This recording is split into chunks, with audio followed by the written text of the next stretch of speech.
part is when you throw everything you have, balls deep, the whole shaft of the show, sweat your ass off, and then they're like, all right, now get the fuck off the stage. Yeah. They pick up your shit and get the fuck out of here. No time to catch your breath. Can I get a beer and a cigarette?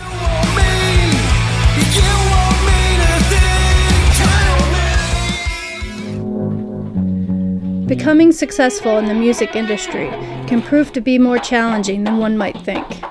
No Blitz, a rock band in the DC area, all knew at young ages that music would play major parts in their lives. I just started fantasizing about playing the songs that I love by R.E.M. and Rammstein and all this stuff in front of kids that I knew and having them being blown away. In the early teens, me and a bunch of my friends started getting into like Guns N' Roses and bands like that, and hearing Slash play made me really want to pick up a guitar. My brother was in the drum line and band, and he's 10 years older than me, so I used to sit under his drum set and loved it and enjoyed going to concerts and all that, so figured why not play. When the alternative music seemed real big in the 90s, it just seemed like so different than everything my parents wanted people to do and everything that everybody expected of you, to do with your life.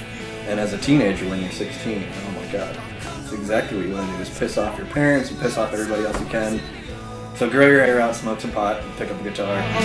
But since I devised a better way to try, it's not over, you're over. After recording the first album in his bedroom in 2010, Ryan was in search of 3 other musicians to form an official band. One day I woke up, was at work, Googled like anyone looking for a bandmate in Arlington, so I found Ryan's stuff online. He did our first album, and I thought, wow, I can play this stuff. I had a friend at the time who got into a band, and I said, how did you find these guys? He said, Craigslist. And my first thought immediately was Men Seeking Men, and that was the section you would have to go to. But it turns out there is an actual music section that you can use to find other musicians. Put a thing up on Craigslist, and Ryan sent an email out to me, and we ended up meeting up at a bar in Arlington with James, and just kind of went from there. I can't help but see it's always been me. Are you on your honor now? National music album sales dropped 42% from 2007 to 2013. Only one artist has reached platinum status in 2014 so far. With the numbers fighting against them, No Blitz faces other challenges in pursuit of prosperity. I mean, it's a diluted market now where you've got the digital age with Pro Tools and all the cool stuff you can do. It's a double-edged sword. And everyone says, oh, that's awesome, like these bands that can never afford professional recording are now getting discovered, and they can make music, and it's going to sound almost as good as the multi-million-dollar albums that are coming out. At the same time, anybody can do it now. With the digital age, people can absorb content so much faster online. It's usually not worth their time to go out and see a band unless they've already heard of them and actively want to go see them. There have been a ton of shows where we show up and we're playing to the bartender and maybe the manager and the sound guy and the other bands, and that's it. In the middle of a show, you look out in the crowd and unless you're like a huge band at a festival, everyone's just kind of like, yup. Yeah. Maybe you get like a foot tapper. Like our girlfriends are singing along, like, yeah, but they know the song. So I'll headbang to the point where I get like the swirlies in the corner of my eyes, and I look up and I expect everybody to be like, yeah. And then it's like it's like a horror movie. Yeah. You're staring at you like cold face. What are you guys doing? Then you get the... Yeah. Alright, thanks. Alright, that's what's called, you don't give a fuck. I would love just to have 2 or 3 people at any given gig. Maybe get 1 or 2 that really like it. Maybe they bring a couple friends. The problem is you think, okay, we got to go gig all over DC. Then you go play 3-4 events in a row, and you try and schedule them, and they get pissed at you because your typical draw is your 20, 30, 50, 100 friends, however many people you can personally pull to a show. They want that every single time. We as a band have been taken advantage of, and I think a lot of bands are right now. There's a lot of people out there that are trying to just take money from desperate bands that are trying to make their way.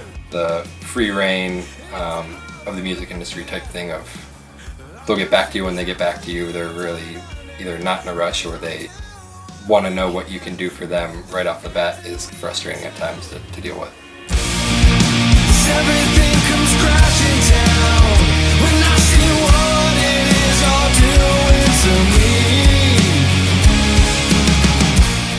With all 4 members being gainfully employed professionals with busy lives, the demand of the band's growth can be stressful.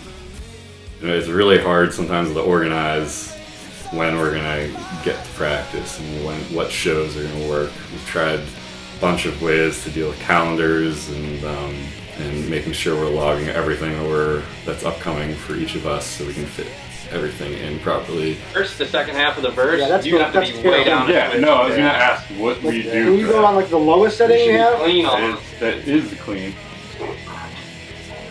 It is my clean. We have to take your clean down a bunch.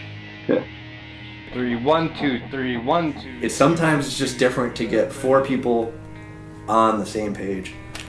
You know, we've talked before jokingly that sometimes we feel like the entire band relationship may be more difficult than your typical guy-girl, whatever relationship you might have. Communication can be difficult. Then there's personalities to get around. And sometimes that can be tricky because you want to remain friends at the end of the day. You got into it because it's fun. You want to keep it fun. And sometimes it doesn't feel like a whole lot of fun.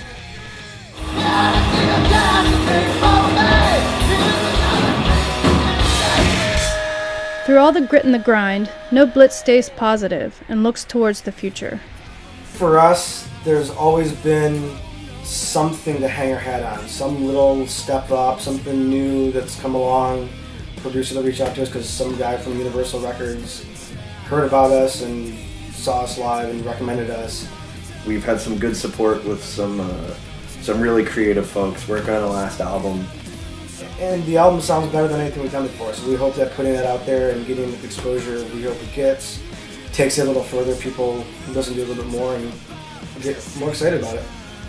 Go into it knowing that there's going to be a work component to it, but like that's okay. If it continues to be the same hobby and awesomeness I felt like it was, oh my god, almost 20 years ago, then I'm doing all right. And I think if the band can keep that mentality collectively together, then we'll be okay.